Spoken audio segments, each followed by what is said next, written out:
Hey, what's going on, Read My Lips people? So, I just want to apologize. I haven't uploaded in about 4 days or so. I was having some issues with my internet provider. I have Frontier. They're the absolute worst. They are horrible.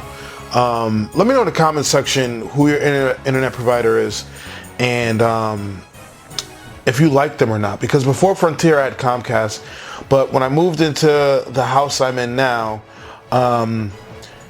for some reason the area couldn't get Comcast, so I was forced to get Frontier, and they're absolutely horrible, atrocious. So I had to take a 4-day hiatus, but I'm back like I never left. And today we're going to be talking about the winners of that third Democratic debate. I've already uploaded the losers video if you haven't seen it. And if you haven't, there it is in the card above. Click that. Make sure you go watch that. So the winners of that third Democratic debate. Let's talk about it. So first and foremost, Elizabeth Warren and Bernie Sanders were definitely winners of this debate once again. They absolutely railroaded Joe Biden, no lube. There was a segment, there was a part where, you know, Biden, I don't know if he ate his Wheaties, I don't know if he had a couple beers beforehand, I don't know, but he was fucking feeling himself, and he said, you know what? I'm about to talk about medical.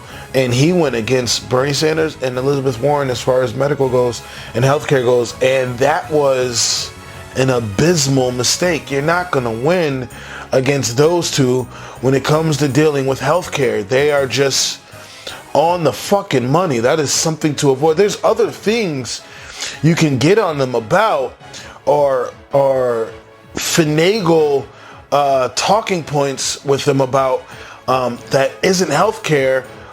But when it comes to healthcare, they've got that shit on lock.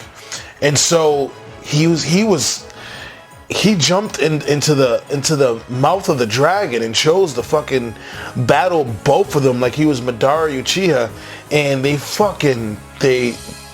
they railroaded him, no lube. Like, I don't understand why he even chose to do that. But Bernie Sanders, did his usual Bernie Sanders stick.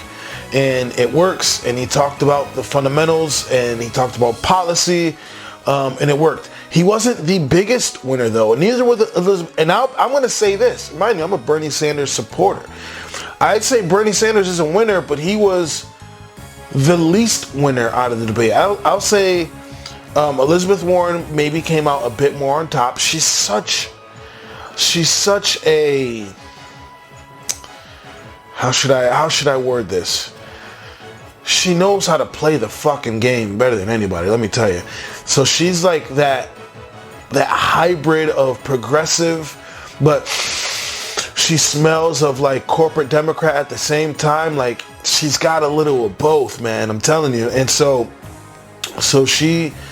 I'd say she came out a little bit on top. She's a little more jovial, a little more animated in the way she talks. So Sanders was a winner, Warren was a winner. And I gotta say, the biggest winner of the debate, are the one people are talking about the most, Andrew Yang. I say Andrew Yang won this debate. And a large part of it would be because of the bombshell he dropped, which I'm going to be doing a separate video about, so we can talk about that in depth. But he's offering a potential UBI sort of reality for, I think, 10 people across America. And again, I'm going to get more in depth into that in a separate video. But he's the one people's been talking about. Now, if you saw my Andrew Yang video earlier, pre-debate, if you haven't, click that link up above in the card and check that out. I said that Andrew Yang, in my opinion, would be the most searched candidate after this debate, and that he'd also go up some percentage points. I think I was correct. Let me know in the comment section if I was correct. I know right now, as it stands, he's the most talked about candidate since that debate. People are talking about Andrew Yang, and yeah, he did well.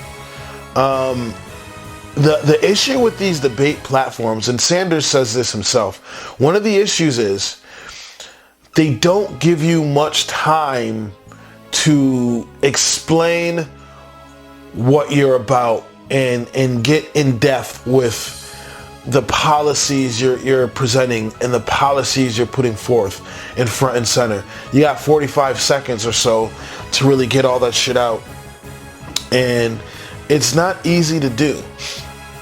So I think all of them, all the winners, did the best they could do with what they had to work with.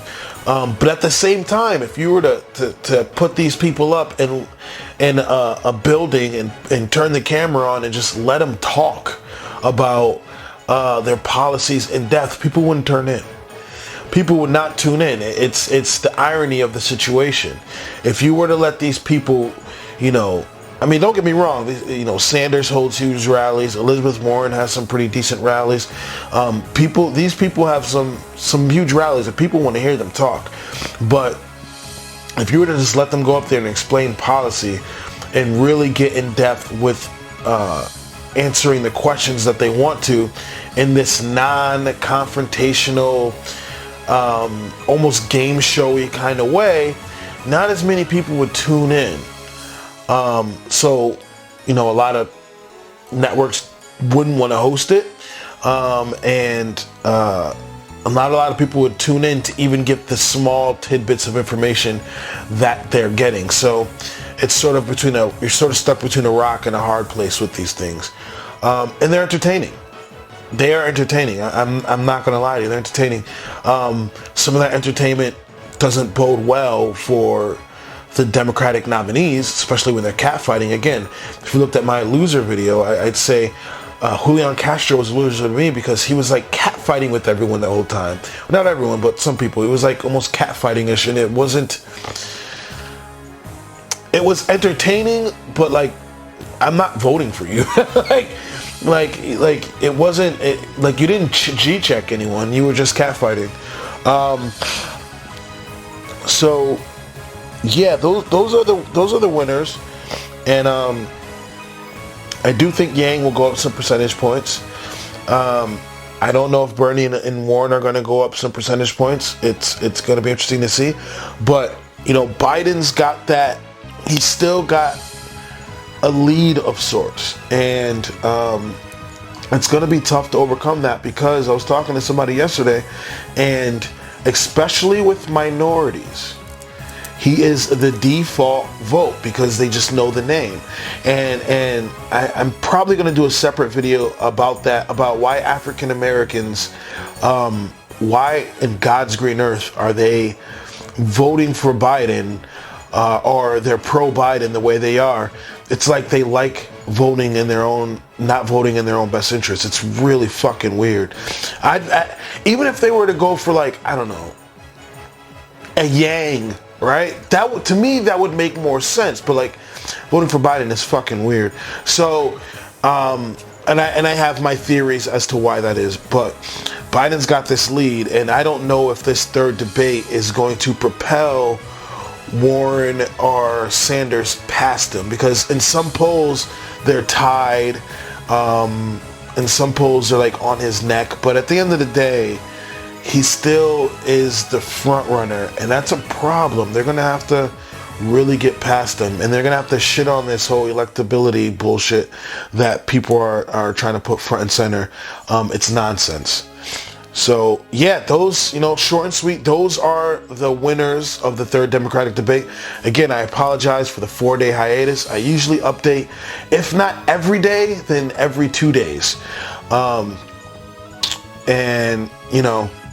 Frontier is absolutely horrible. Don't forget to let me know in the comment section who your provider is, and if they're atrocious, or if you have Frontier and you go through bullshit with them as well. So yeah, if you like what you see, if you like what you hear, please like, comment, and subscribe. I'd really appreciate it. If not, let me know in the comment section why. I'm always down to talk about it. Hopefully I'll be talking to you guys soon. Have a good one. Peace.